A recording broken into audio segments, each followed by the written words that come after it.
What's going on, everybody? Welcome back to My Social Life. This is the podcast where you can hear the real stories behind the people on social media. I'm your host, Jacob Kelly. And before we jump into today's conversation with Graydon Ursel, there's a couple things that we need to go over first. Number one, if you enjoyed today's podcast, please consider leaving a rating and a review. The more positive ratings and reviews you get, the more it helps new people find the show, and it really helps to grow the community that we're developing here. And if you're one of those people that have recently found the podcast, welcome. I'm very excited to have you here. Make sure you subscribe and stay tuned for future episodes. And to everybody listening, make sure you screenshot this, post it to your Instagram story, tag at My Social Life Podcast, and I'll feature you on the account and send you a message as well. Now, without further ado, let's get to my conversation with Graydon Ursel. What's going on, everybody? Welcome back to My Social Life. This is the podcast where you can hear the real stories behind the people on social media. I'm your host, Jacob Kelly, and today we're joined by Graydon Ursel. And he's the CEO and founder of Forever Booked, a marketing agency specializing in booking high-value appointments for med spas. And I'm very excited to have him here on the podcast today. Graydon, welcome to the show. Thank you very much, Jacob. Excited to be here. Excited to have you here. And where I want to start today, I want to go all the way back to the beginning. Can you just give everyone a little bit of a background on you? Where are you from and what were you like growing up? Yes, I'm from the bustling metropolis of Lindsay, Ontario. It's actually a pretty small town up just like north of Toronto, but I grew up in Lindsay and my entrepreneurial life started pretty early actually. It was around grade 10 and it actually started when my PlayStation 3 stopped working. So I couldn't play video games anymore. And I didn't have a job, so I didn't have any money to buy a new one. So I started to look for ways to make money. And I'm really lucky because my dad, he runs a med spa actually, and he's a really entrepreneurial guy. So he started, talking about different ways I can make money. And this was around the time when mobile websites were getting really popular. Everyone was using their smartphones, and none of the websites were optimized for mobile phones. You know, that time when like all the websites were they just didn't really look right on a smartphone. And so at this point, my dad he's like, look at all these businesses in town. Like they may not have a website or they may have a website and it's not optimized. So what my brother and I, one summer, we just walked around town and knocked on doors in our hometown and started offering mobile websites to local businesses. And the first few days it was a total failure. Like we were super nervous knocking on all these businesses' doors. But we eventually got our first client. It was a pizzeria, and they paid us $27 a month. $27 a month? Yes. Got to start somewhere. Yeah. So like, where did you learn to do like mobile web development? Like, was that something you learned beforehand, or was it one of those things where it's like, this is a business opportunity, let's try and get a client and then learn as we go? Yeah. Like nowadays, we didn't really need to learn any code. We used a website or a platform called Duda Mobile. They're actually just called Duda now because they focus on all sorts of websites, but they had a mobile website builder that made it really easy to take a website and convert it to its mobile form. So you would actually input the URL of that website, and then it would give you a little template, and then we would go in and do all the updates and make sure it was formatted properly. But actually didn't really need to know that much coding to get started, which is nice. That's fair. And then you said, so you were doing the door to door, and then first couple of days were a failure, but ultimately you got that first client. Do you think that you being so young was part of the issue and you not being able to get clients, or is that almost your advantage? Like, oh, you're young, you understand this internet thing, like you can handle our website. Was being young an advantage or a disadvantage for you? That's a great question. I think it was a mix of both actually, because at one point on one end, these businesses, like we would walk up and the receptionist would just have this really confused look on her face. Like, what are you guys doing in here? But I think once we started to get our pitch across and once we actually presented something that was valuable, the business owners were almost rooting for us in a sense. You know what I mean? It's like you just have to get past that first, like the gatekeeper. And then once they realize you have something valuable, they would be almost rooting for us, which was cool. And so how big did you grow? It was called Kawartha Media, right? Yes, Kawartha Media Bros, first company. And like, how big did you guys end up growing that company? Like, you're starting from that $27 a month client, like how big did it get? Not very big, to be honest. Like we grew it to $1,000 recurring income, and then we both went to school. Right, we went to school at Queen's University. I took the commerce program. My brother took engineering, so we sort of had that going in the background throughout Queen's. We didn't really grow up much while we were at school, but like even $1,000 a month, it was nice to have that recurring income and just like get that first experience and know that we could make money and have a recurring income on the side. And with that $1,000, like, what did kids in your high school think when you were running your own business? Like, most people have part-time jobs at that age, but you started your own company. Yeah, it was pretty funny. Like, I didn't really know anyone else that had their own thing going on. I mean, all my friends were still playing Modern Warfare, and they were wondering where I was. It was funny because, like, after I started this business, I was like, "Oh, this is actually a lot more fun than playing video games." So I never actually bought another PS3. So you said you went to school for commerce, and what was the decision to go to school instead of trying to dive headfirst and go all in with Core the Media Bros instead of and trying to scale that as big as you can? Why'd you decide to go to school? Yeah, that's another great question. I I really wanted to get that university experience, and I figured that even if this doesn't help my career at all, I just want to get that degree under my belt and prove to me myself that I can get a degree finished. You know what I mean? Just to have the confidence that I can get that 4 year degree. And I think my brother had a similar motivation to do it. Plus, like, it's just a Queen. It has a really great social aspect to it. So I met a lot of my best friends that I have now at university. Mhm. And it's like looking like, did your degree, do you think, is it beneficial to the career you have now? Yeah. Okay. So I could, like, the clients that I got out of university, I none of my clients asked, like, where I went to school or my degree. So my degree directly, I don't really it's not my degree directly doesn't really offer any value to what I'm doing now. But I think a lot of the things I learned at school, especially the soft skills like presenting, we did a ton of presentations in the commerce program that I took. So I think that in itself was really valuable as well. So indirectly it did, but that direct degree didn't. I don't feel it helped me get any of the clients that I have now. And it's like, then looking back on it, I like to ask most of my podcast guests this question is like, how do you feel about school now looking back on it as someone that's gone through it and done now? Do you think, like, say you're talking to a high school or tomorrow and they're asking you whether they should go to college or not, like, what is your sentiment? Like, how do you feel about post-secondary today?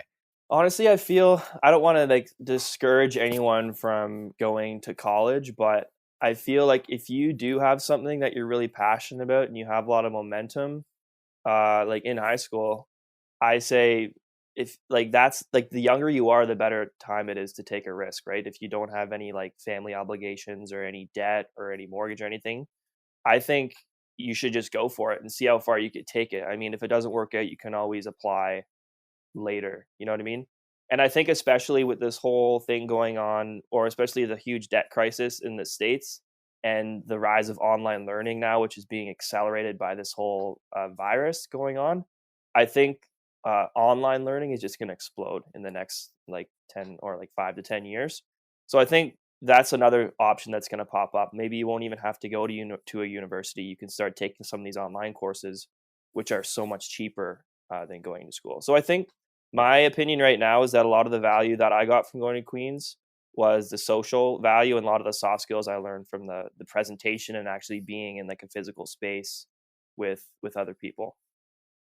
And I feel like that's kind of like the sentiment I get for most people is that the direct coursework might not necessarily be the most beneficial, but it's everything else you get along with going to university. And to your point with online learning now, one, it's also cheaper, but two, you can get so specialized with some of the courses you can take. So I'm on the same page with you in terms of that. But one thing I wanted to ask you about, I think that you did this during college. You went and did door to door sales in the Southwest United States. I'm curious how you ended up there doing door to door sales. Yeah, that was so it was coming up at the end of, was it first year or second year? I think it was second year. But um, this company called Discovery Sales came and did a presentation for one of our classes, and it was door to door sales in the States. And to me, it just sounded like a great adventure, right? I wanted to go to the States, do some traveling. And at that point, I sort of listened to enough podcasts of entrepreneurs who suggested and recommended and really they took a lot of their success attributed to that to doing sales in their early careers. So at this point, I just knew that if I did some sort of sales, I knew that it would be beneficial. So I took that job. I did the interview, and I was off to the United States to sell pest control door to door. And so I know you were one of the top sales reps, like you had over $100,000 in sales. What are some things you learned over that time about selling? Because obviously door to door is not the most fun way to do selling. It's like, what are some things you learned during that time? A couple things I learned was that door-to-door sales, it's not the most efficient way to make sales, but it's a great way to start off because it's a great way to cut your teeth, right? So if I had to make sales now, the way I do make sales, I much prefer leads coming to me instead of me going to leads. But having that experience of actually knocking on doors and getting rejected a bunch of times, that in itself is super valuable, even though it may not be the best way to make a lot of sales. So I definitely learned to be very persistent with sales. I got a much more thick skin because I learned to take rejection and not take it personally. And I say those are the two biggest things. It's not necessarily things that I know. It's just that uh, getting rejected a bunch of times, like face to face with someone, just helped me get over that fear of making sales in the future. And now when I get on a sales call now, it's so easy, right? Because I've already went through the difficult part of doing the door to door sales. And like, what was your technique then? Because obviously, being one of the top salespeople over $100,000 in sales, what was your door to door technique when you're making that pitch to someone that you just randomly knock on their door in the middle of the afternoon, and now you're trying to sell them on something? Like, what was your technique for that? The biggest thing is once you sell one person in a neighborhood, it becomes much easier to sell their neighbors, right? Because they have some familiarity. So before you get that sale, you want to knock on the door, and you sort of want to, like, a big thing is to know how to position yourself when someone opens the door. Like, you don't want to be like, there's basics. You don't want to be standing like straight at them, right? You want to be sort of casually like on the side, like looking down at your clipboard, just like nonchalantly being like, hey, I'm like in the neighborhood. You notice that a lot of your neighbors have been seeing like a lot of bugs like in this part of the house, in this part of the house. And then you just want to discover like what sort of buyer that person is, and each type of buyer has specific things that they're concerned about, right? So you want to talk about those specifics. And then, of course, you want to give them a good offer, right? Because at the end of the day, like any good salesperson knows that you need to have a good offer. And the beauty of what we were selling is that if we could get a lot of people in a neighborhood, it was a lot more efficient for the servicers, the people in the cars, to give them a better price, because instead of driving all the way around town, they could just service a bunch of houses in a row. So if you were able to get a bunch of neighbors signed up, you can give them a much, much better rate, and they would end up saving a lot of money. So the goal was to sell one person, and then once you do that, you can use them as sort of a testimonial, like, hey, Sarah's just getting it done next door. If we can get your house done after her, we can give you a great rate. Okay, interesting. Do you have any horror stories from your time doing door to door? Like, I did door to door for a little bit Oh during yeah. my first year of college. I did it for a few months, but it was like middle of the winter, like late January, early February, trying to sell window cleaning. So it was not the most effective time, but there's some like horror stories I have from doing door to door. Do you have any from your time doing it? Oh yeah, I have a couple.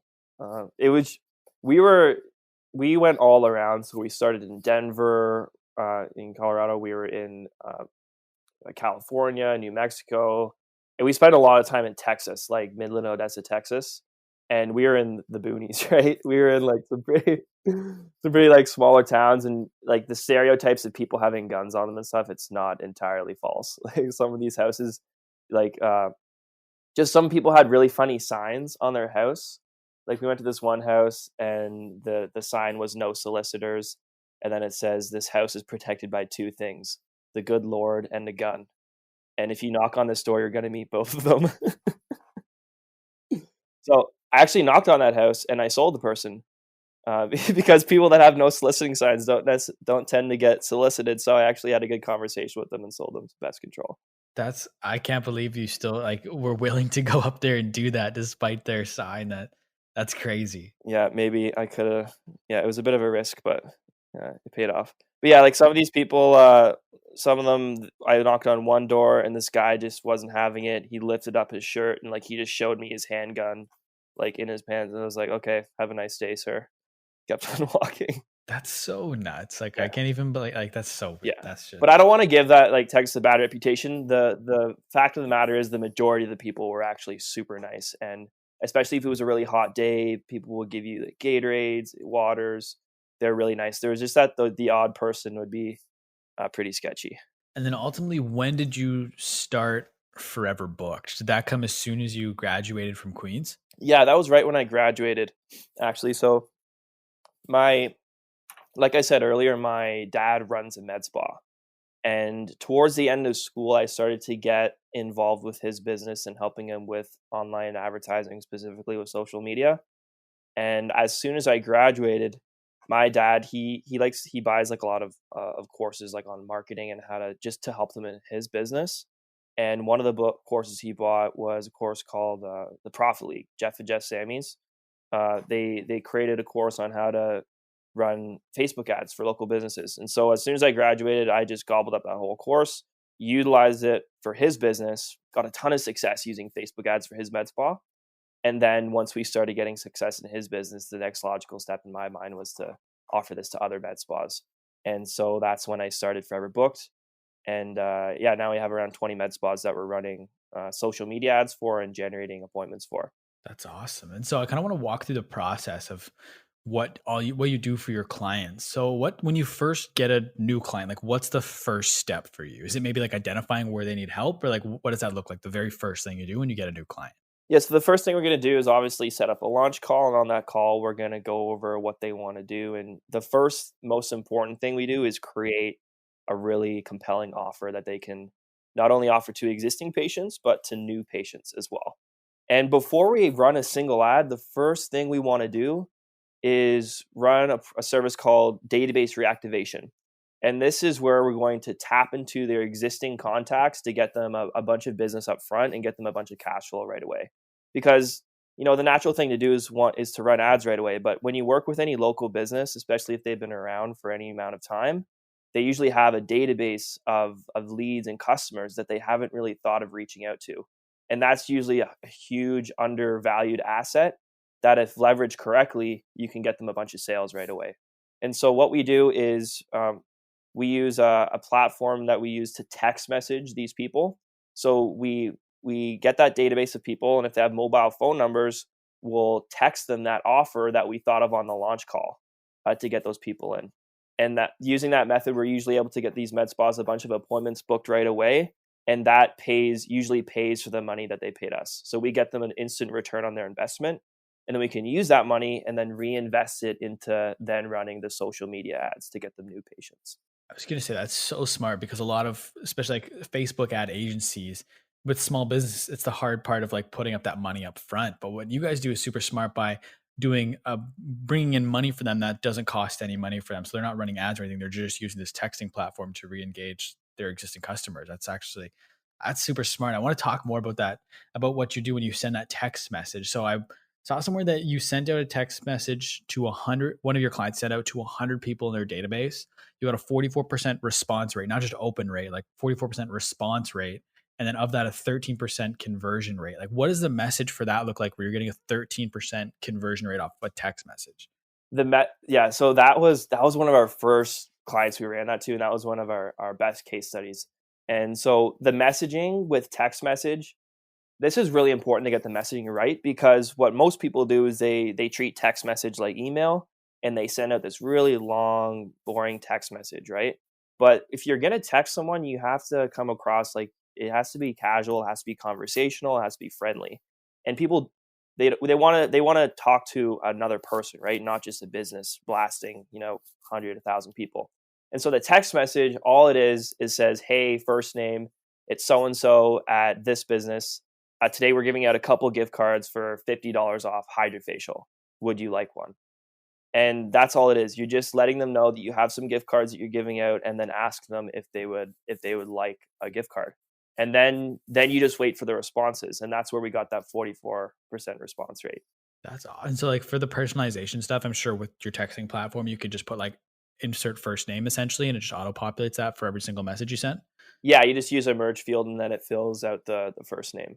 Okay. And it's like, how often do you send, in terms, I know like you can obviously use it to reactivate the database, but how often are you sending other promotional offers on top of that to just like the general database, not just the people that are inactive? Like, obviously you don't want to overwhelm people with text messaging. So like, what's that cadence look like? Yeah, you don't want to do it too often for sure, because people do tend to get a bit annoyed if they receive too many. So the general cadence is we try to keep them like 2 to 3 months apart. Even if you can just do a quarterly text message, that works out well.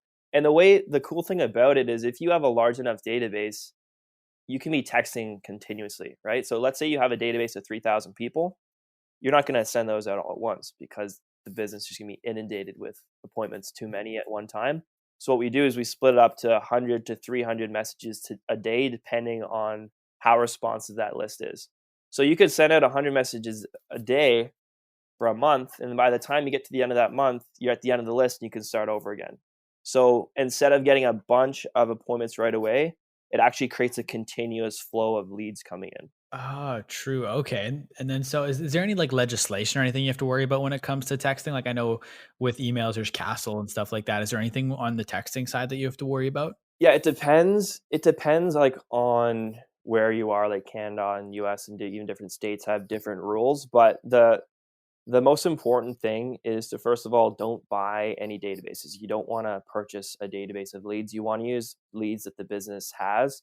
And I believe there's that you want to have those leads, they don't want to be super old. We try to keep them within 3 years of doing business with them as well. And then also another really important thing is to have someone on the other side ready to respond to those messages. So there have been legal like disputes in the past where people get really mad about this auto texting and they end up suing the business. But usually in that case, it's when they try to reply to the message and no one responds. The beauty about our system is someone responds, we have a human on the other end that's going to text them back immediately. And so as soon as someone knows that there's a real person on the other end willing to respond to them, their guard instantly goes down and they're fine having a conversation. It's just that when you have that one-way text messaging with no two-way feedback, that's where you can get into trouble, and that's where people can get upset about the texting. That's fair. And then also probably when it's to your point where it looks like an email more so than a casual text message, like the way you do it, if it looks the other way where it just looks like a big long thing, obviously that looks automated. So I understand that like with the way you guys do it, especially adding that personalization, they probably don't think it's an automated message either. And so you said when you first start, the first thing you do is you reactivate the database. When do you try, in terms of adding new people to the texting database, are you running Facebook ads to try and add people to the database, or are the Facebook ads running to try and get new customers? And once they become a customer, they get added to the database? Yeah, yeah. Before I get into that, if anyone's looking, like I didn't make up this program by myself. I actually use a program called Nurture and Close by Rob Bailey. So if anyone's looking to like add this to their business, check out Rob Bailey's course. That's where I learned it from. But in terms of the running the Facebook ads, we want to run those Facebook ads for new patients. And so what we do is we run the texting program, we build up the database, or we use the database to generate new appointments, and then we're going to run Facebook ads to get new patients. And it's actually a combination of both. So when you run ads on Facebook, only a certain percentage of those leads are going to convert, like in the short term. So let's say that you convert 20% of those leads into appointments within the first week. The beauty of that is you can add all those leads that didn't convert back into the database, and say a month from now you can just send them another offer, and then a percentage of those people will end up converting. So it's a combination of converting the leads on a short term basis and then sending them another offer, saying a month from now, to see if they're still interested. Okay. And then so like ultimately, like how often do these people repeat purchase? Like what's the cost of acquisition versus the lifetime value of a customer? Because obviously if you're discounting the service up front, you're not going to be making the same amount. But is the expectation that once they come in using this 50% off gift card that over time they're going to come back in multiple times?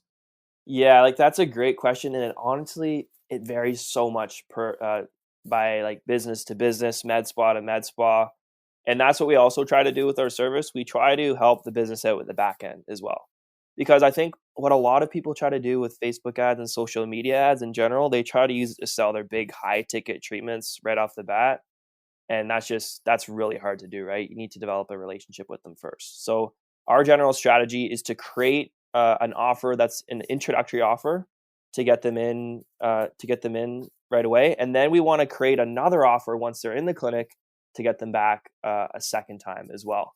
And so let's say that someone's coming in for like a discounted facial or a peel. The next logical step, if they want to get better results, is for them to purchase a series of peels, say a series of 4 peels that they're going to get over the next 4 months. And so we want to give them an offer for that service as well.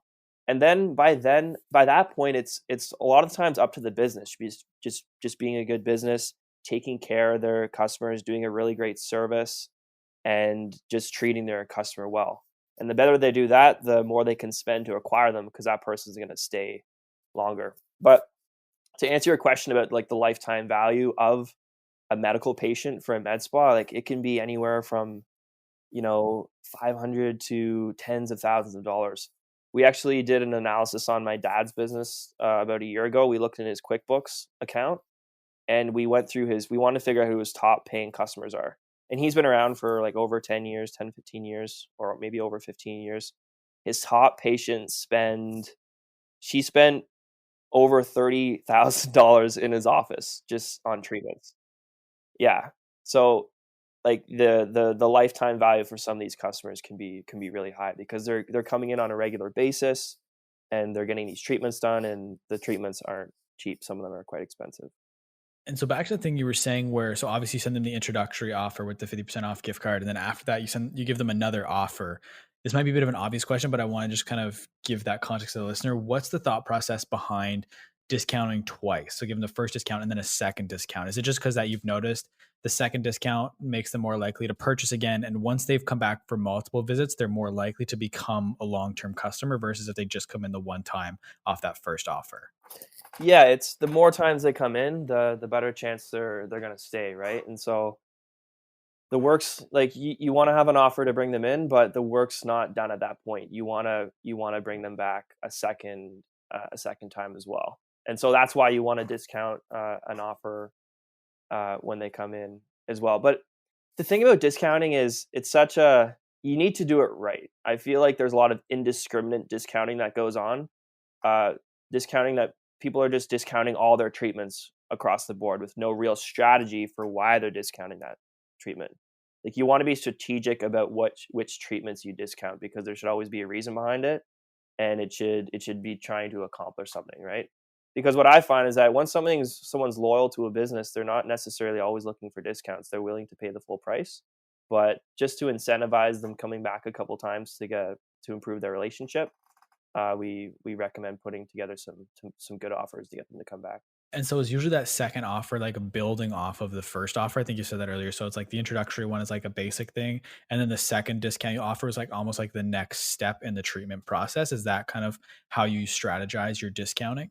Exactly, exactly. So you wanna like put yourself in the shoes of someone coming into a med spa. They're coming in. They want to get At the end of the day, they want to get a result, right? They're looking to improve their skin or fix some wrinkles or maybe like contour some of their body with the body contouring treatments.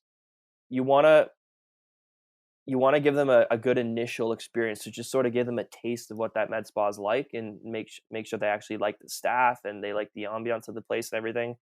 But that first treatment's never going to get them great results. I mean, you can get some initial results with one treatment, but to get great results, you need to have regular treatment over time. So you're just looking at what's the next logical step after they get that first treatment. It's going to be a combination of treatments. And if we can incentivize and make it sort of a no-brainer for someone to go for those combination of treatments, why not? We might as well make it easy for them by giving them a really great offer that makes sense for them. And is the offer you're sending to re-engage the database versus the one you're sending to acquire new customers? Is it the same offer or does it differ based on the kind of what the needs of those people are? It's generally to keep things simple. In a perfect world where you're gonna have a med spa that has a perfectly segmented database with people divided by which treatments they're interested in, what age they are, and etc. But I find that most of the case they don't really have that set up. So we just try to keep it simple in terms of like we want to get things going running quickly, right? Getting quick results. So what we generally do is pick a treatment that has wide appeal and is attractive to the most amount of people. And that's generally one of these facial treatments. And so we can change the offer depending on like which part of the list we're sending to, but in the majority of cases, we're just picking a treatment that is really attractive to a lot of different people and then sending that out to everyone. And the beauty of the way you're structuring that first message, you're not shoving the offer down their throats. You're just sending a quick text asking them if they're interested. And if they don't respond to that text, you're not going to follow up with them. But if they do respond, then you have permission to, follow up with that person and get them in for an appointment. And with the Facebook ads you're running, do you focus on the copy or the creative first? Like, what is the most important part of that ad for you? The creative, it's not even the copy, it's the offer. The offer is the number one most important thing. And then it's, I guess the offer is kind of part of the copy, but the offer is the most important part, and then the creative, and then the copy, in my opinion. So we want to make sure the offer is really, really compelling. And that's why we spend a lot of time just thinking of the offer. And like the offer doesn't, it has to be attractive for the person who's going to get it, but it also has to be something that's realistic for the business to fulfill, right? You're not going to discount a treatment that the business doesn't make a lot of profit on anyways. You want to look at how easy that treatment is to fulfill and whether that business even has room to discount it. So the offer is the most important thing. And then in terms of the creative, we find that it's best to just get a real image of the clinic and or of them in action, and anything but a stock photo, because we find stock photos, people just, they just look, they don't look genuine. People just sort of, they're blind, they sort of have banner blindness to stock photos. So we want to get just like a real sort of candid image of the staff or in a consultation setting and use that for the photo. And we don't use any fancy graphics or anything. We just put that photo there. We find that works the best. And so, are you going in to take the photo, or is your client providing all of the creative that you use? No, we have a like a PDF that they follow with some instructions, and then they just use that to take the photos. And so, for the copy, then, like, how do you put in the offer within the copy? Like, do you put at the very top what the offer is with a little bit of supporting copy underneath, or like, what does the structure of your copy look like when you're writing ads? We like to put the offer above the fold, because like above the fold on Facebook is pretty small, it's just a couple lines. So we have the offer there, and then below the offer, we're going to have the call to action for them to go to a landing page, or if it's a lead form, the lead form. And then we want to have benefits, benefits, benefits. So we'll list all the benefits of the treatment. And usually it's for these introductory treatments, it's pretty consistent across the board. If someone's looking to come in for an intro treatment, they want something that's relatively quick, inexpensive, little downtime, instant results. You want something that's people that, like, you're not going to advertise your $3,000 laser treatment that causes someone to have to stay at home for a week because their skin's all puffy and everything. You want to offer a treatment that's like super simple and convenient for them to get. So we just want to list those benefits. And then at the bottom, sometimes we'll add some testimonials of people that have gotten that treatment. And then we'll put the call to action at the bottom again. So the copy is pretty, it doesn't have to be super, super complicated for these treatments. The most important thing is to have a great offer and a good image. And it's like, how are you just tested when you run your ads? Are you just running one copy and one image, or do you have multiple different types of copy and multiple different images, and you're kind of optimizing based off how people react to them? We were doing a lot of that at the start, but then we found that we sort of have, say, an 80-20 approach, right? Like we could spend all that time with all the optimization and having a bunch of images to test and everything. But I find that in the local landscape, that isn't as important because you don't really have that big of an audience anyways, especially if you're not in a large town or a large city. There's not that many people that you're going to be able to target. And so we find that if we just have a great offer, everything else just flows from there. So it's not really worth our time to optimize it that much when we can just get the majority of the results with the offer. And then our follow-up is also really important too. Like we can talk about this after, but how we follow up with those leads, that's really important to the results as well, not just the ad itself. And when you're running those ads, where are you driving people? It's like when they click on the ad, are they going straight to the med spa's website to book an appointment, or like where are they going once they click on your ad? Yeah, it's a great question. So a lot of people make the mistake when advertising for local business. They'll just drive people directly to their website. And maybe that will work depending on where in the funnel you are, like what goal you're trying to get that person to accomplish. But with our ads, it's all lead generation ads. So we offer a gift card, the same gift card that we're sending people with our text message reactivation. That's the offer in the ad. And so the call to action for that ad is for someone to enter their name, phone number, or sometimes email to download their gift card. And so it's either we're going to send them to a Facebook lead form where they fill out the info, or we'll just send them to a really, really simple landing page, opt-in page, for them to enter their information so we can send them their gift card. And for anyone that doesn't know, can you explain what a Facebook lead form is? Yeah, so, or I guess it's a Facebook lead ad.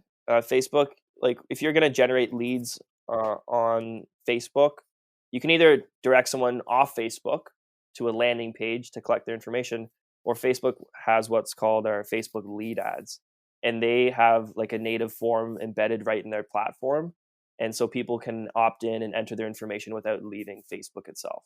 And have you found that it performs better when you use the Facebook lead form because you're keeping them on the Facebook platform versus driving them off platform, or have you found it doesn't really make a difference? It depends. Like we've tested both. The thing about I actually got off the phone with Facebook recently, and it also depends on your volume of like how many people are going through the funnel. So with Facebook, you need 50 conversions a week for them to have enough data to optimize the pixel to find the right customers. And so with a Facebook lead form, a conversion is going to be someone entering their information on the lead form, becoming a lead. So if your ad isn't, if you don't have it scaled up to the point where you're generating 50 leads a week, maybe a lead form isn't the best idea. In that case, you want to have them going to a landing page. And we use custom conversions with Facebook. And so a custom conversion basically allows you to create a conversion event based on a URL that someone's going to. And so with custom conversions, we can say to Facebook, we don't want the conversion event to be a lead. We want the conversion event to be a landing page view. And that's someone simply clicking on the ad and going to that landing page to fill out their information. So this works better in the case where you're not scaled up to the point where you're getting 50 leads a week, because of a conversion is when someone lands on the landing page and doesn't necessarily enter their information. And so in that case, it's gonna be a lot easier to get 50 landing page views a week as opposed to 50 leads a week. Does that make sense? No, that makes perfect sense. I totally understand that. So you run the Facebook ads, you do the texting. Do you also do email as well? Is emailing the database still an effective strategy for you? I know with texting, obviously the open rates, the reply rates, the conversion rates are much higher, but are you still utilizing email at all? Yeah, this was another situation where we really had to look at our business, and we're trying to streamline things to serve more clients more efficiently. And when we looked at the time we were spending on creating drip emails to the returns we were getting from those drip emails, it just didn't make any sense. I was spending so much time creating all these fancy emails that will go out and follow up with leads, but what we found was the majority of our conversions were coming from our conversational text messages, our text message follow up. And so it got to the point where it's like, let's just take email out entirely and use only text message to follow up these leads. And ever since we did that, like our results are much better. I say, okay, so you don't really do email at all then. If any of that happens, it's on your clients managing their email list then? Yeah, just our clients, if they have an email drip campaign they want to use, or if they have an existing email list that they like to like reach out to every now and then, we can start collecting email with those leads and then add them to their email database. So they're added to the main sort of email list. Okay. And then can you talk to me a little bit more about the software you use? You have to forgive me. I can't remember the name you said earlier in the podcast, but essentially you can manage all of it from one platform, right? You even do the follow up for your clients from this same platform. Yeah, the platform's called Go High Level, and this is like fantastic platform. We started using them about a year ago, and it just helped our agency so much. And so it's the first real CRM that is designed for marketing agencies. So before we were using a combination of different platforms to follow up with these leads, like we're using MailChimp or ActiveCampaign or all these different sort of follow-up softwares. But High Level allows us to manage multiple clients through like one sort of dashboard. So High Level, we create our landing pages with High Level. We do all our text follow up with High Level. For my business, for me to send emails out to my clients, I use High Level. So it's pretty much an all-in-one platform that allows you to do that follow up. And then you mentioned with your clients, you have an email list for your clients. How are you going about finding clients? Because I know you said you're based in Lindsay, Ontario, but you have clients all over the States as well as Canada. It's like, how do you go about getting them? Do you just have Facebook ads set to target med spa owners, or like what's that strategy look like? Yeah, so I'm based right now. I'm based in Toronto, so I have a couple like local clients in the Toronto area. But to get ads or to get clients, we're actually about to start some YouTube advertisements. So we're going to be using YouTube to generate new clients. But like we have a bunch of different sources, Facebook ads. We're going to be running YouTube ads. I've spoken at a couple different conferences too. And my strategy is just to get people on my email list because I send an email out once a week. And it's really interesting because I'll notice they'll opt into I have a sales video that people can watch that explains my service once if they go to my website. And I'll notice that people will sign up, watch that video, and literally a year will go by of them just following up or looking at my emails every week, and then they'll eventually book a call and they'll be ready to go. And so for me, the most viable thing for me right now, or will always be viable to me, is just my list, my database. Same thing with my clients. When I reach out to them, their most viable assets, their database, and same with me. And so I'm just focusing on driving people to sign up for that newsletter and then just setting them as the most viable content I can. And then eventually a lot of those people will end up booking a call with me. Can you kind of go into what you mean when you say providing them valuable content? Because I feel like a lot of people get confused when they manage their email list and they just use it to sell. But it sounds like you're using it not to sell, but to provide value and give them legitimate content. It's like, what are you putting in that email list? I find the most viable things, what people like to see is case studies. They don't necessarily they want to see real life examples of things that are working for people that are similar to them.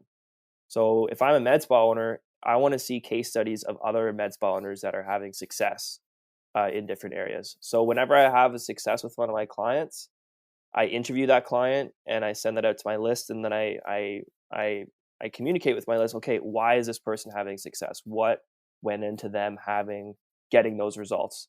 And I just send that out to my list. And so like client case studies are huge. Whenever you have a success, you want to send that out.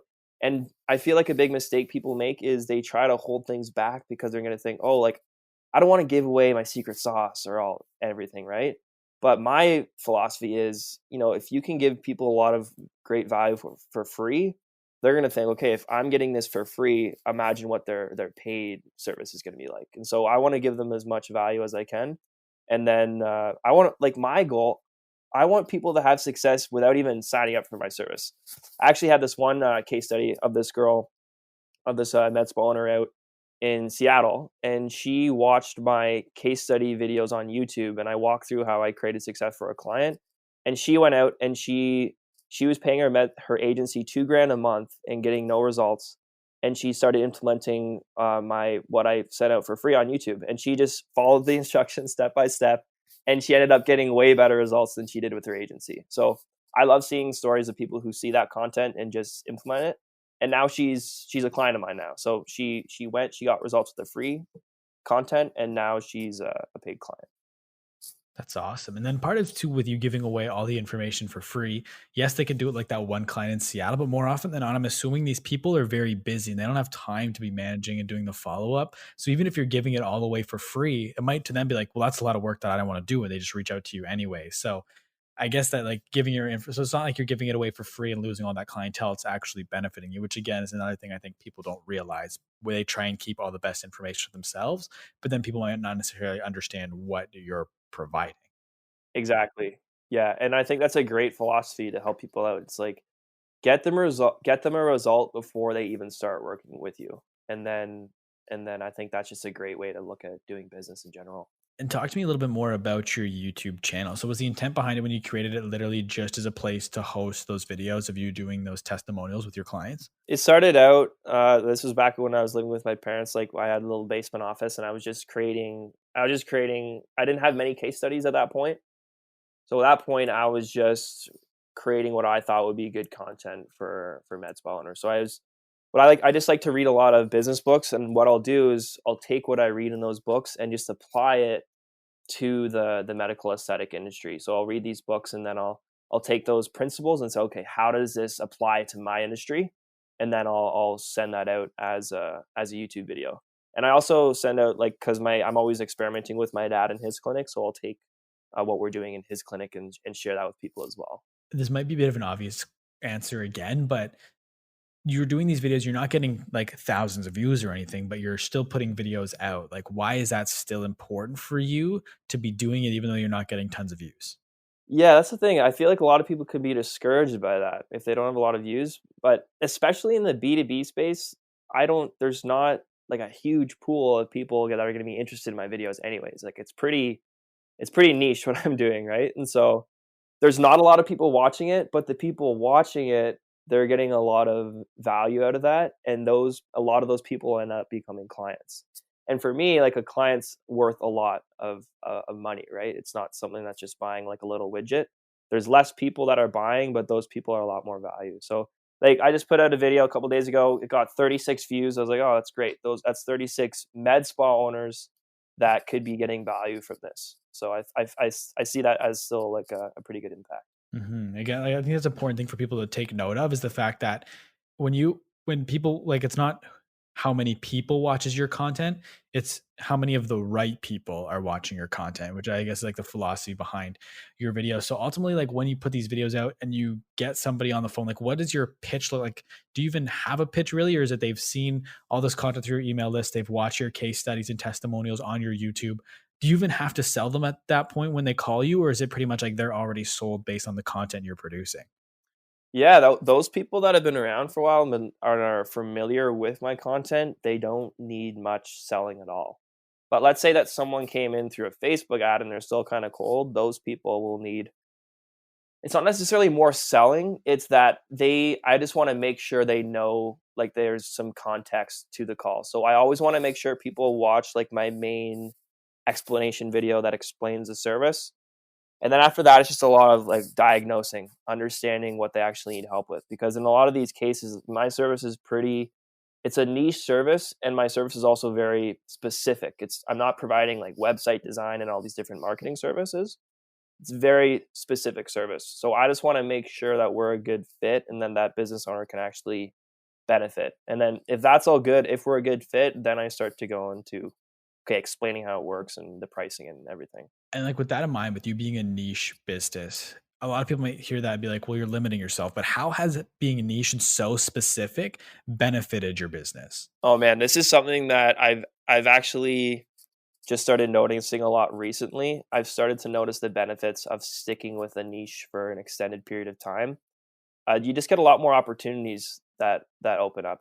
And just to address the first part of that, like the concern about niching down too much and limiting yourself, I think in today's day and age where you can reach clients all around the world, that's not going to be a big issue. There's a ton of people that you can end up serving, and it will also simplify your life like immensely, because marketing agencies especially, they're notorious for being so overworked and so overwhelmed and so scattered in their focus, because they serve anyone and they offer a bunch of different services for them. And so at the end of the day, you end up being like kind of good at a lot of different services and getting okay results. But if you focus on one niche and one specific service, then you can just go really, really deep in delivering an amazing result for that service. And you'll end up getting better results, and your life will be a lot easier and less stressful because you don't have to focus on a million different things. And correct me if I'm wrong in this, but so by niching down and by having the same type of clientele with the same issues over and over again, you essentially develop like a repeatable process that's easy for you to implement client to client. Like you basically just almost copy paste your process from one client to another, right? Exactly. And again, there's gonna be things that change, and those things that change, I like to address myself. Like the offer is gonna be different depending on the clinic.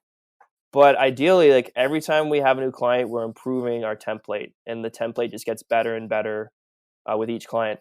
And to a client, that may seem like, oh, like you're not even working that hard to get me a result. The thing is, like we do work hard, but would you rather us work really hard to build this custom solution that we don't even know is going to work, or would you rather us just give you a proven process that's going to get you much better results? So in my opinion, it's a win-win, because the client gets a better result, and you end up it's easier to service clients. Exactly. And they're not necessarily just paying for all the work you're doing right now. They're kind of, in a sense, paying for all the learning and knowledge you've gathered over time, working with other clients that then you can then use to get them better results with their business in a faster time than working with someone else. Yeah, yeah, that's exactly right. And as an entrepreneur, obviously, like you're probably always looking for like the next thing. So is there ever a plan to continue Forever Booked and have it be its own thing, but then look at using that process to an extent with other industries and creating other businesses that offer a similar service and building out like multiple agencies that are all specialized, or kind of like what's your vision there? I think right now there's still a lot of room in the med spa space. I want to continue going deep in the med spa space. It's great because this is a growing industry and it's expanding really, really fast. So my immediate goal is to continue growing this company. I want to scale it. I want to continue scaling it and continue improving the processes. One really satisfying thing for me is just improving the process and watching it become like so much more efficient and streamlined. So like that's where I get a lot of the satisfaction out of running this agency, is just improving the systems and just watching it become a better and better service. We're also starting to work with like this new up and coming MedSpot franchise, and I won't include the name or anything, but that's gonna be a big like focus for us as well. Like in like starting to build this franchise too. And I think that's going to be exciting because building a franchise, it's the same sort of idea, right? You're taking one thing that works and you're repeating it over and over and over again. And so that I'm really excited about that too. And so then with not deciding to go into different industries, but folks with MedSpa, is there ever a thought to try and grow your personal brand? Like when I was doing some research and looking around, a lot of your content is focused on Forever Booked and MedSpa, but is there ever a thought to grow Graydon Ursel's brand and then allow that to be part of the acquisition for new customers, as people following you as a personality? At this point, no. Maybe that could be something in the future, but right now, my immediate goal is to just continue growing Forever Booked. But yeah, at the same time, it's like people do buy services because of the personal brand, right? And so like my YouTube channel is called Graydon Ursel. It's not called Forever Booked. But at this point, like I'm not really trying to become an influencer or anything. But maybe in the future, I just want to continue serving my clients to the best of my ability and just continue getting more knowledge. And maybe if people, if they see, like if they see what I do and think like I could help them in another space, maybe they will sort of grow organically. But I'm not trying to like proactively grow myself as a brand right now. Fair enough. I was just curious because entrepreneurs are becoming such like a popular thing within culture. I was just curious about that. And you've been an entrepreneur like always. Why do you think that's something you were drawn to even from a young age when you're like 15, 16, first starting core at the media? To be honest, I attribute it a lot to my dad, and he's he's a doctor, but he's an entrepreneur at heart, and he's really passionate about growing his business and learning more about business and marketing. And so, like from an early age, he was always like that's why I guess I became an entrepreneur and not a doctor, because that's where like he's really passionate about. Obviously, he's passionate about being a doctor, but he's always been encouraging us to go out and like start a business and try new things. And ever since I started building those mobile websites with my brother, like I just been hooked ever since then.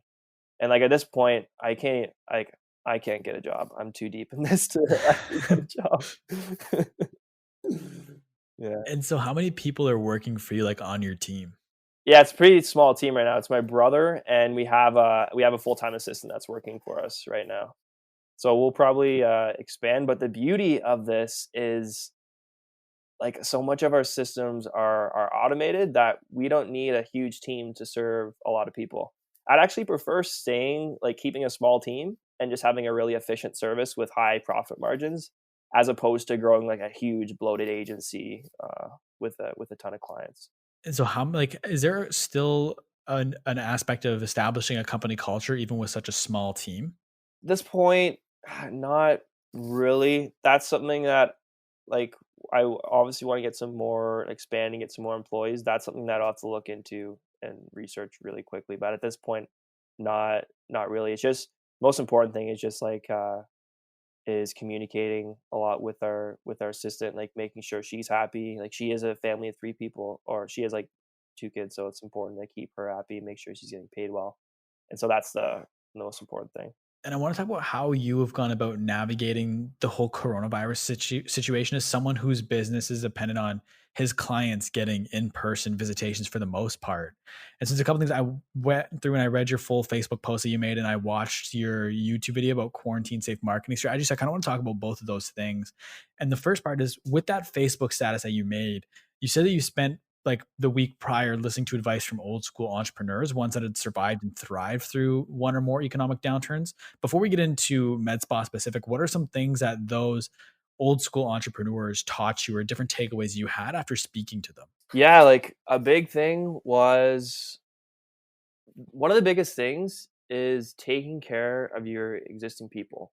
And this is one thing that I noticed a lot, like after this whole coronavirus, and my clients notice is when you don't have your regular sort of customers coming anymore, you start to really appreciate them a lot more, like a lot more. And I feel like a lot of business owners tend to get they sort of forget their current clients, which in fact are driving their business, and they always want to focus on the new and exciting and new clients, new patients, right? But when this whole thing hit, it's more important than ever to look back to your existing people and just think, okay, how can I help these people through what's going on right now? Like, how can I use my business and my skills to help my current sort of tribe, if you will, or people get through this? So that was a big thing. That was a huge thing that a lot of my people, or a lot of like my mentors and books I read, reiterated. Another big thing is just uh, keeping your mindset really good. Like more than ever right now is really important to have a good mindset. So you want to, stay healthy, keep your routines, and just have like a really good positive mindset and look for the opportunities here instead of looking for all like the bad things that are happening, right? There's a lot of bad things that are happening, but there's also a lot of good things. And so you want to really pay attention to where your attention's going. Don't spend all day watching the news. Like understand the minimum of what you need to understand to be safe, keep yourself safe and keep your friends safe and your family safe and everyone else safe. But you should be spending your time looking at like reading things that are going to help you and help others, not just like depressing news. So those two things were like they seem so simple and so obvious, but these old school entrepreneurs, they're not about like all these latest tricks and hacks and strategies. They're always going back to the fundamentals because that's what's important. One thing you said that in your post later on about specific to med spas was to not stop creating content. Was that to just ensure you're maintaining those relationships with your existing clients? Or like what was the thought process behind not stopping creating content? Yeah, like there's a couple of reasons. You want to first of all maintain your relationships. So that's why I put that video the other day, because I want to reach out to my existing clients and my leads, my database and everything like that. You want to keep in touch. You don't want them to forget about you. Another great reason is that people are at home, they're scrolling on their phones, they're super bored. So this is a great time to reach those people. You can also, if you have a good message and you want to advertise, ad costs are also really low right now. So if you have a good message, this is also a great time to create some ads. And like you all, look, what else are you gonna do if your business is closed? You have a lot of downtime on your hands. So why not create that piece of content that you've been putting off, right? And so that's the reason behind creating more content. And if you are advertising and taking advantage of the lower rates right now, what are some creative offers and things that you can send out to get new sales or even get new patients during a time like this? Yeah, so this is something that I've been experimenting a lot with, and again, the beauty of my dad having a clinic is we're always experimenting new strategies. And then one of the things we came up with was what's called a fast photo consult. And so a big piece of advice that people are giving, like businesses, especially service-based businesses or medical businesses, is to do virtual consultations. But I find that a virtual consultation can be sort of intimidating sometimes. Sometimes people are intimidated to download the tech side. They don't want to download Zoom, or they don't want to be face to face with someone else, like with a prospect that they're going to be sold something. So we came up with this thing that's sort of an intermediary between those two things. And how it works is if someone has a skin issue or a cosmetic issue that they're concerned about, they go through one of our funnels or ads, and then they just text us a picture of their skin issue. And my dad, who's the doctor, will see that, and he'll make a screen capture video of his recommendation and send it back to that person.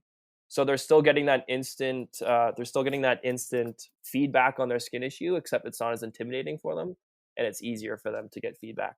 And so that's one of the offers that we've been experimenting with, and it's working really well. Like there's a ton of people signing up for this, and the feedback's been really positive too. And is that a free service or do they have to pay for that? It's totally free. It's totally free. And I think I saw in your in the YouTube video you made that you're getting a lot of new clientele through this and people that hadn't previously been to the med spa. So do you think kind of with that as a takeaway, do you think that moving forward post coronavirus, this is a service that you'll offer all the time now because it's a great way for people who might be a little bit shy or not sure if they want to go into the med spa to talk about it, a great kind of entry point for them to get their first interaction with the med spa.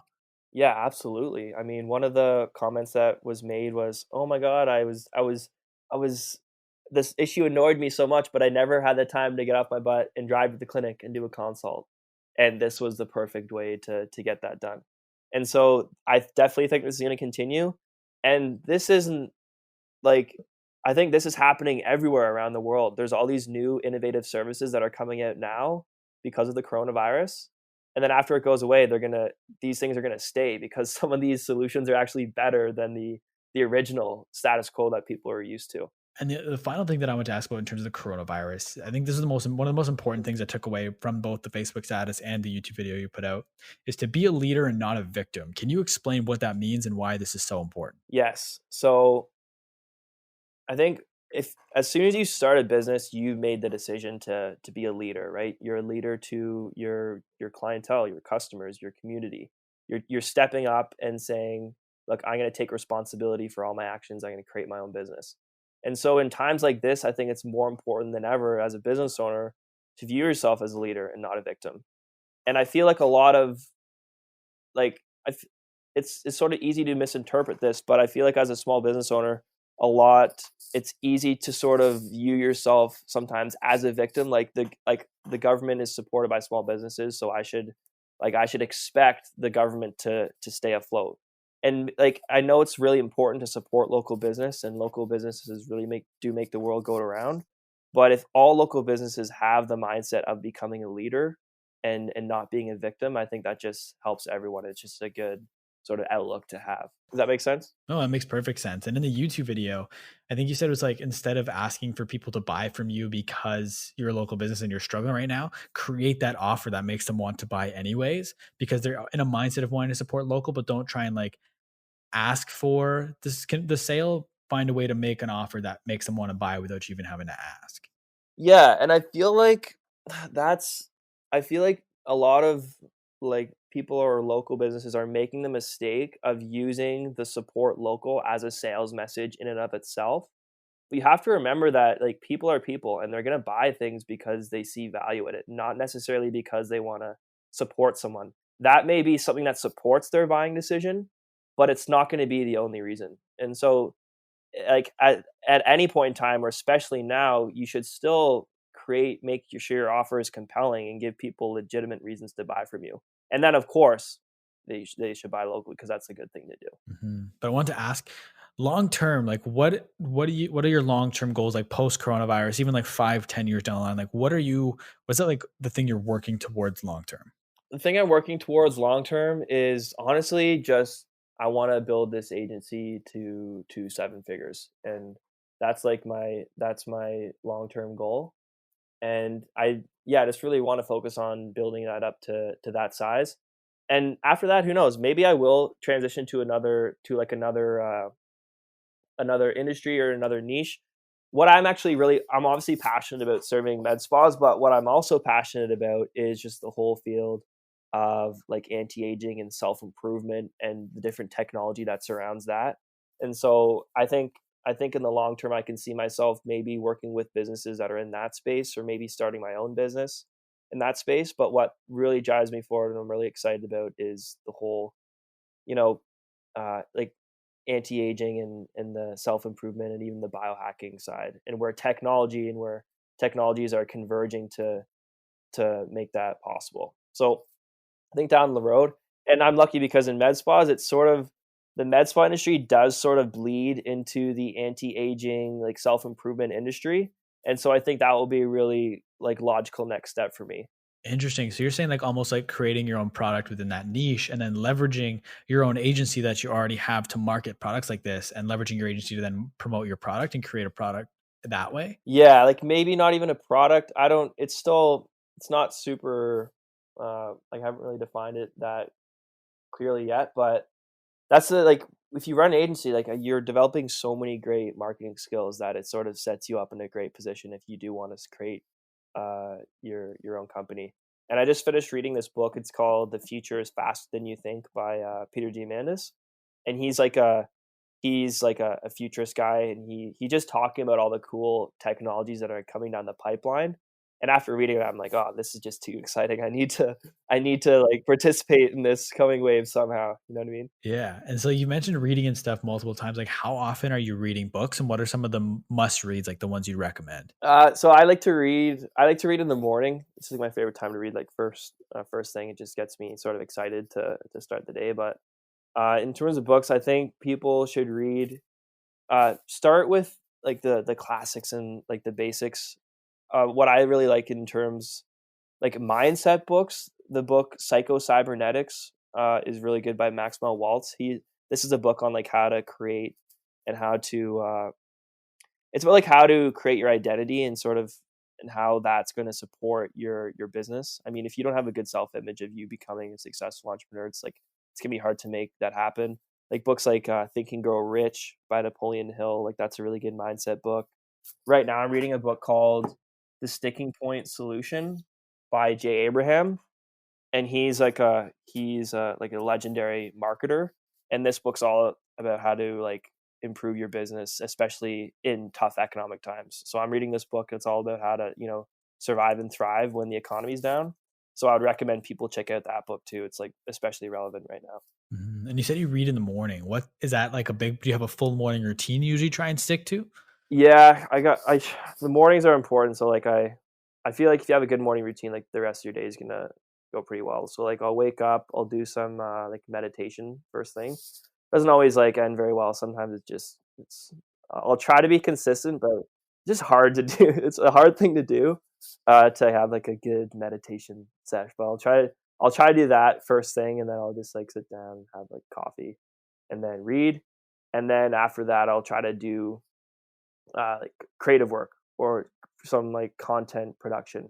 And I find if you're going to produce content, whether it's like writing or creating a script or writing ad copy or whatnot, the morning is like, at least for me, it's the best time to do that. I just feel like the most fresh in the morning. Fair enough. Before we wrap up, I want to ask you the same standard questions I ask everybody at the end of every interview. I used to call it rapid fire, but these aren't really the type of questions you answer in rapid fire. And then I started calling it Q&A, but then I realized the entire podcast is a Q&A, so that didn't make sense. So I don't really have a name for this section, but the first question being, you're going to dinner, you could take 3 people, it could be anybody dead or alive. Who do you take to dinner? Oh man, I would want to take like marketing. Like I'm really into marketing, and obviously, and I would want to take. Who would I take? I would take Joe Polish. Like I don't think many people like know these people because they're kind of like underground celebrities. But Joe Polish, like he's got a podcast called I Love Marketing. If you want to check it out, Joe Polish, Peter Diamandis, which is the guy that wrote the book, "The Future Is Faster Than You Think," and then who else? Probably this Jay Abraham guy that I'm reading his book right now. He's like I just love his stuff that he puts out. He's just like an absolute genius. So probably those 3 people. That's awesome. What is some of the best advice you've ever gotten? It's a tough one. Tough one. The best advice probably from my dad, who told me to just because I feel like so many people who start up businesses, like their parents are the ones that end up holding them back because they want them to get a steady job or become a lawyer or a doctor or whatever. But my dad and my parents, they're just straight up just like, if you want, like just start your own business. And I think that's the best advice I ever got because they gave me the confidence and sort of the permission to do that. When your alarm goes off in the morning, what motivates you to get up and out of bed? Just just scheming and knowing that I have a project that I'm working on and that I'm making progress on that project. That I think just having something that you're working towards that you're excited about is the most important thing. So that's usually what I think about. It's usually business stuff.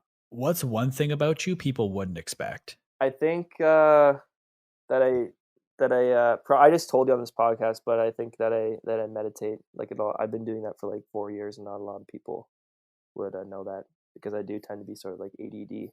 What is one thing that's so important everybody needs to know? Damn, I think you stumped me on this one.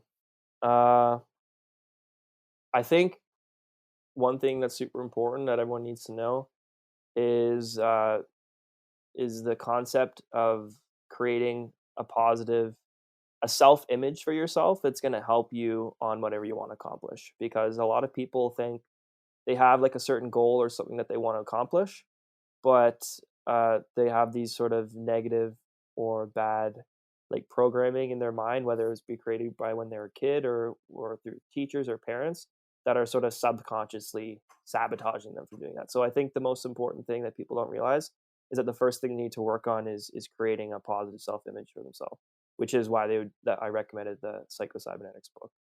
For the final question, I like to flip the script a little bit. Instead of me asking the question, it's you asking the question, but it's not to me. So pretend you have this crystal ball and you can ask this crystal ball any question and you will get the answer. What is one question you'd want to know the answer to? Is Santa real? Still don't know. I'll ask. Oh, I want to say like this is just such a cop out, but like, what's gonna be like big? What's gonna be like the big thing in 10 years, and how can I like capitalize on that now? That's sort of like a cop out, I would say, because then you could just be like, uh, so there's that one, and so it was if I could ask any question, right, from this crystal Yeah, ball. like if you could ask any question, you'll get the answer. What is one question you'd want to know the answer to? I want to know I just want to know like who's interested in my service and how I can go out. Like who exactly can I reach out to that would want my service? Because then that would make my business life a lot easier. Fair enough. Both very entrepreneurial questions. I love it. But I want to thank you for taking the time to be on the podcast. I want to give you the floor. Where can the people find you in your business? Plug anything and everything that you got right now. Yeah. So the biggest thing would be to go to Forever Booked. And I know this is a very like not. I don't know if there's any med spa owners out there. Or anyone knows med spa owners. But if you go to Forever Booked and you watch my case study video, you'll be added to my email list. That's where I like do the majority of my communication. And also, any local businesses out there that need some help during this time and maybe they're not sure how they can better serve people or serve people at all while their doors are closed during the coronavirus, message me up because not only do I have like a lot of abilities to market these businesses myself, but I have like a huge network of other agencies that serve other types of businesses. So if you're a local business and you need some help and you want to create some revenue while your doors are closed, you can just go to Forever Booked and you can message me. You can just send us an email or just like opt into our email list and reach out to us. But I can definitely help you with that. That's awesome, man. I want to thank you once again for taking time to be on this podcast. I want to thank everybody for listening, whether you've listened the entire way through or you've only listened to bits and pieces. I really appreciate you taking time to check this out. Everyone, do me a big favor. Go and follow Graydon. Go and follow Forever Booked. I'll make sure everything is linked in the show notes down below. And if you'd like to follow me, you can find me on Twitter and Instagram at the Jacob Kelly. Feel free to come and say hello. My DMs are always open. And if you'd like to follow the podcast, you can find us on Instagram at My Social Life Podcast or on YouTube by searching up My Social Life. Thank you once again for listening, everybody. We'll talk soon.